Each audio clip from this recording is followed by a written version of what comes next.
By August 2022, the Russian invasion of Ukraine had entered its sixth month. The front line stretched for more than 1,000 kilometers, from Kharkiv in the northeast to the Dnieper River in the south. Both armies were exhausted but far from finished. For Ukraine, the summer brought a new sense of purpose. Western artillery and HIMARS rockets had begun to arrive in numbers. Intelligence sharing and local ingenuity were turning static defense into opportunity. For Russia, the months of costly fighting in Donbass had drained manpower and morale. Yet Moscow still claimed the initiative, pressing on toward Bakhmut, Sloviansk, and the industrial heartlands. What followed in August and September were turning points. 2 months of simultaneous offensives, counteroffensives, and shifting momentum that changed the war's trajectory and foreshadowed Ukraine's recovery drive and economic resilience.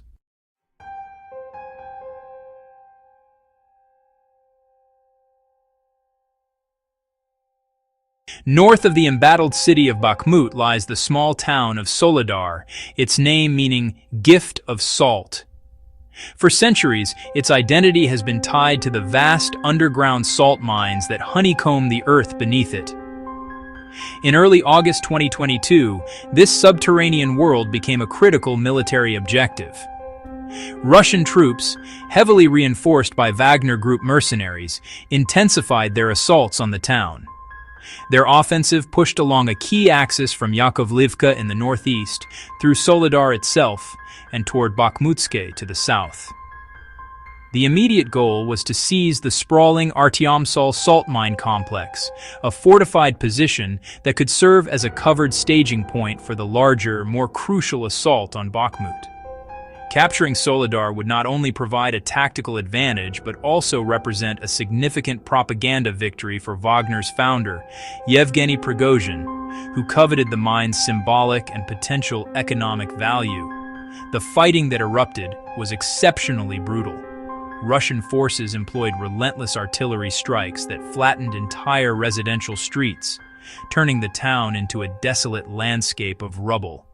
On the ground, Wagner deployed its signature tactic: small, disposable assault detachments, typically 8 to 12 men strong, sent forward in waves to probe and overwhelm Ukrainian positions. Defending the town were battle-hardened Ukrainian troops, primarily from the 93rd Mechanized Brigade, with elements of the 54th Mechanized Brigade. They waged a desperate block-to-block defense, transforming the ruins of factories and apartment buildings into deadly strongpoints. In response to the overwhelming Russian artillery, Ukrainian forces leveraged their newly acquired Western systems.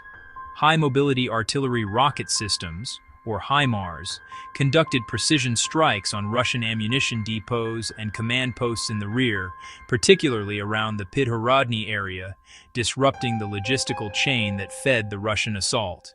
"You could feel the ground vibrating for hours," recalls a Ukrainian soldier. "Sometimes we couldn't tell whether the explosions were above or below us." The battle was fought on 2 levels. Above ground, a war of attrition raged in the streets. Below, the conflict descended into the labyrinthine salt mines. These shafts, stretching for over 200 kilometers, became both sanctuary and battlefield. Ukrainian defenders used the galleries as covered routes to reposition forces and evade artillery. But the unique environment presented its own challenges. The fine salt dust kicked up by movement and explosions created near-zero visibility, turning firefights into disorienting, close-quarters encounters. Through mid-August, control of Soledar's districts changed hands several times in a bloody back-and-forth. As the battle raged, thousands of civilians who had been unable to evacuate took shelter in the mine's deeper sections, trapped in total darkness, surrounded by the constant muffled echoes of the war above. By early September, after weeks of punishing combat, Russia claimed partial control over the town's eastern industrial areas. However, their foothold was tenuous. Determined Ukrainian counterattacks repeatedly blunted their momentum, preventing a full breakthrough toward Bakhmut. The battle for Soledar became a meat grinder. Military analysts later noted that the intense focus on this small town drained significant Russian manpower and resources, particularly from the Wagner Group. These forces, bogged down in costly frontal assaults, could have been used to reinforce other, more vulnerable fronts that were about to face major Ukrainian offensives. The salt mines of Soledar would remain a fiercely contested battleground until their eventual capture by Russian forces in early 2023. But the grueling fight in August and September of 2022 served a vital strategic purpose for Ukraine. It exposed the costly and unsustainable nature of Russia's summer offensive, buying precious time and demonstrating the formidable resilience of Ukraine's layered defenses in the Donbass. While Soledar raged, the wider Donbass front remained the bloodiest theater of the war. From April through September 2022, Russia pursued its aim of seizing the entire Donetsk and Luhansk oblasts. By August, its offensive had slowed. The capture of Lysychansk in July had cost dearly. Now towns like Sloviansk, Kramatorsk, and Avdiivka endured constant bombardment. It was classic attrition, hundreds of shells for every meter gained. Donbass became the anvil upon which both armies broke themselves. Throughout August, Russian units tried to encircle Bakhmut from the north and south while pushing toward Sloviansk. Ukrainian artillery, aided by HIMARS precision strikes, destroyed supply depots deep behind the lines. Satellite imagery captured the devastation. Apartment blocks reduced to skeletons, farmland cratered, bridges shattered. By late September, the Donbass front had effectively frozen. Neither side achieved a decisive breakthrough, but Ukrainian resistance bought time that Kyiv used to plan its next move. The Battle of Donbass during these months was not a single engagement but a grinding campaign of endurance that shaped the tempo of the entire war. Just west of Donetsk city lies Marinka, a once quiet suburb turned to ruins. For years, it had marked the edge of Ukrainian control. In late August 2022, Russian forces renewed assaults there, aiming to push Ukrainian defenders back from Donetsk's outskirts. Drone footage from the period shows nothing but rubble, an urban moonscape where nearly every structure was damaged or destroyed. The front line runs down the middle of the main street. Soldiers fight from basements. Civilians have long since fled. Marinka became symbolic, a fight measured in houses, not kilometers. Despite repeated attacks, Ukraine's 79th Air Assault Brigade held firm, inflicting significant losses. The stalemate in Marinka highlighted a new pattern, massive firepower yielding minimal territorial change. The town remained contested into 2023, but its defense in August and September 2022 tied down Russian forces and prevented their redeployment elsewhere. In the shattered streets of Marinka, the war's grim arithmetic was laid bare, thousands of shells for every block, and yet no victory in sight. On September 6, 2022, after months of grinding defensive warfare, Ukraine struck back, decisively. The stage had been meticulously set. For weeks, Kyiv had telegraphed a major counteroffensive in the south, near Kherson. Public statements, troop concentrations, and a series of high-profile strikes on bridges across the Dnipro River all pointed south. The ruse worked perfectly. Russia's military command, anticipating a blow in Kherson, redeployed some of its most capable units, including elements of the 1st Guards Tank Army and VDV airborne forces, away from the Kharkiv front. This left the northeastern lines dangerously thin, often manned by less equipped Rosgvardia and proxy forces. Then, almost without warning, Ukrainian brigades, concentrated in secret, launched a lightning strike into Kharkiv Oblast. The breakthrough was stunningly fast. Spearheaded by mobile armored groups, Ukrainian forces punched through the brittle defenses. Within 72 hours, what began as a localized breach had cascaded into a full-scale collapse of the Russian front. The operation, planned in deep secrecy with Western intelligence support, was a masterclass in modern combined arms warfare. It leveraged deception, speed, and relentless coordination between fast-moving armored columns and precision artillery. The main axis of advance pushed through Balaklia, which fell within 2 days. From there, Ukrainian forces raced toward Shevchenkova, a key crossroads, before driving on to the ultimate operational prize, Kupiansk. This city was the central rail and road hub, supplying Russia's entire northern front, from the outskirts of Kharkiv city down to the heavily fortified salient around Izium. Kupiansk was the hinge, notes Western analyst Michael Kaufman. Once it fell, Russian logistics in the region unraveled. By September 10th, Ukrainian forces had reached the Oskil River and entered Kupiansk, severing the main artery of the Russian war machine in the northeast. The advance was the fastest and most dramatic of the war, liberating over 8,000 square kilometers in a matter of days. With their supply lines cut and their flank collapsing, Russian troops in the vast Izium salient faced encirclement. The retreat became a rout. Thousands of soldiers fled in disarray across the Oskil River, abandoning hundreds of tanks, artillery pieces, and vast depots overflowing with ammunition.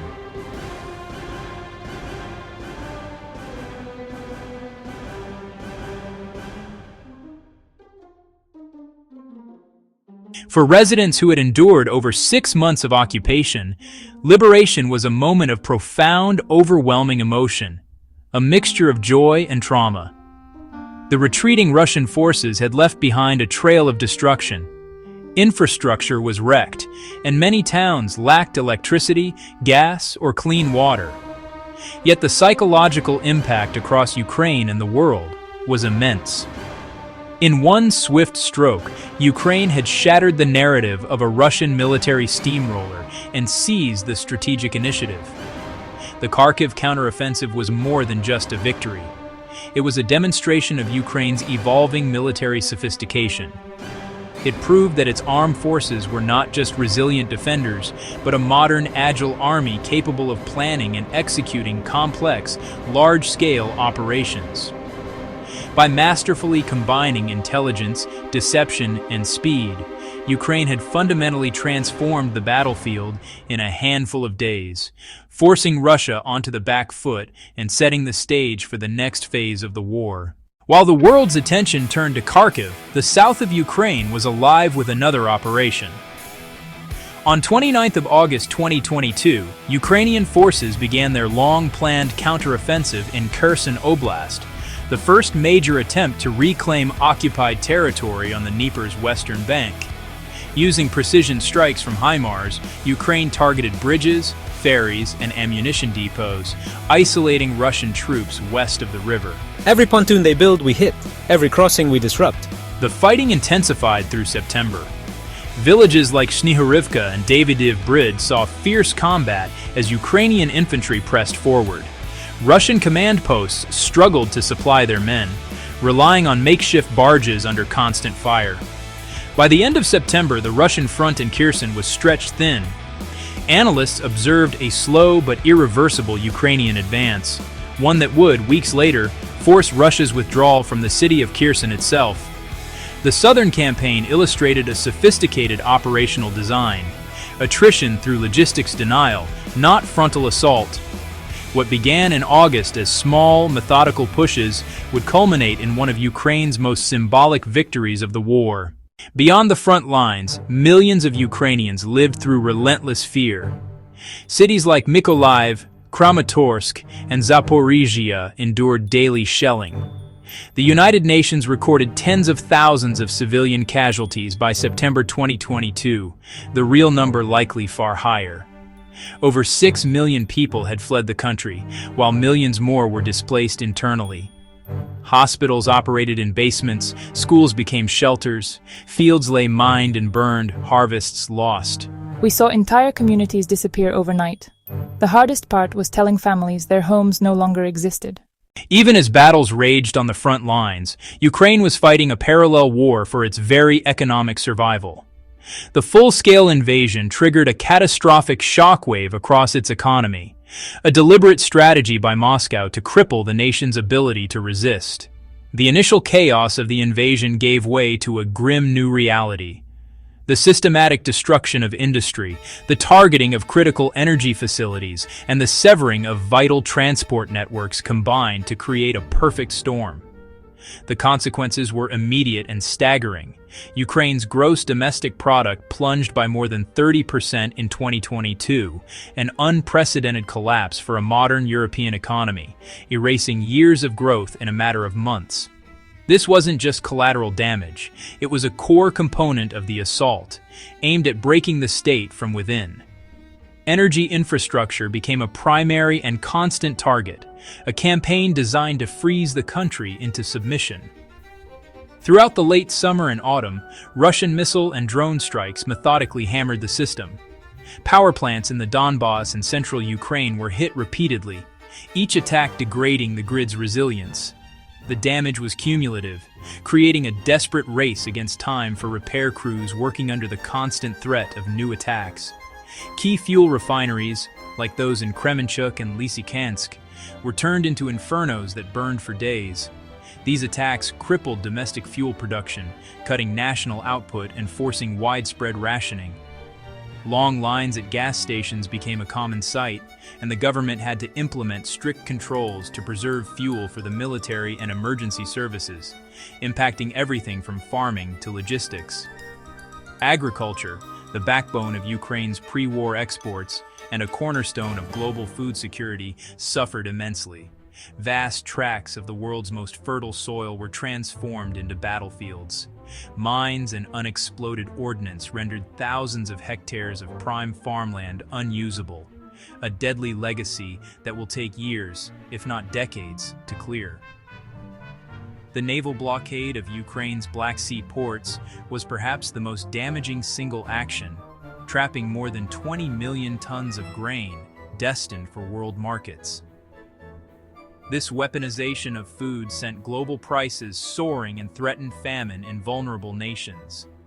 It was only through intense international diplomacy that the UN-brokered grain corridor deal was signed, partially reopening shipments in late July 2022. Throughout August and September, throughput slowly ramped up, providing a fragile lifeline for Ukraine's farmers and a glimmer of relief for a hungry world. The war's economic footprint is staggering, says Oksana Markarova, Ukraine's ambassador to the United States and former finance minister. It's a physical destruction of our assets. Every bridge destroyed is a supply chain broken. Every power line cut means factories idle and people are without heat. But it's also an attack on our human capital. Millions have been displaced, businesses have been lost. We are not just rebuilding infrastructure, we are fighting to preserve the very foundation of our productive capacity and our future. In the face of this economic onslaught, Ukraine was not left to stand alone. International partners stepped in with unprecedented financial support. The United States, the European Union, and global financial institutions like the IMF and World Bank mobilized billions in emergency aid, loans, and credit guarantees. This assistance was crucial for maintaining macroeconomic stability, allowing the government to continue paying pensions and salaries and funding its defense. Yet, the scale of the destruction was outpacing the aid. By autumn 2022, the Kyiv School of Economics estimated the direct damage to infrastructure had already surpassed $127 billion. While the total cost of reconstruction was projected to exceed $350 billion, a figure that would only grow with each passing day of the conflict. Ukraine's economy, like its army, demonstrated remarkable resilience and adapted under fire. With Black Sea ports blocked, businesses scrambled to find new routes. Supply chains were painstakingly rerouted westward, shifting exports of grain and steel by rail through Poland and Romania, and by barge down the Danube River. The tech sector, a modern pillar of the economy, proved highly mobile, with many companies continuing to operate and serve global clients from remote locations or relocated offices in western Ukraine. This spirit of adaptation was everywhere, from large corporations retooling their logistics to small businesses mobilizing the diaspora for relief funds. But the deep scars left by the fighting in August and September ran far deeper than any balance sheet. They were measured in lost businesses, shattered lives, and a generation of human capital displaced by war, a profound cost that will shape Ukraine for decades to come. By the end of September 2022, the balance of the war had changed. Russian forces still held vast territories, but their aura of momentum was gone. Ukraine had proven it could seize the initiative and retake ground. Politically, Western unity hardened. New aid packages flowed, sanctions deepened. Strategically, the Kharkiv and Kherson offensives restored hope. Not just for military victory, but for national endurance. The war's second act began here, reflects historian Yuri Sokolov. August and September were the hinge months, when Ukraine stopped merely surviving and started shaping the endgame. 2 months, August and September 2022, when the tide began to turn. Soledar and Marinka showed endurance. Kharkiv and Kherson proved maneuver and will, and across it all, the nation's economy and people bore unimaginable strain. These were the battles that redefined the war, and the months that reminded the world that resilience can outlast aggression.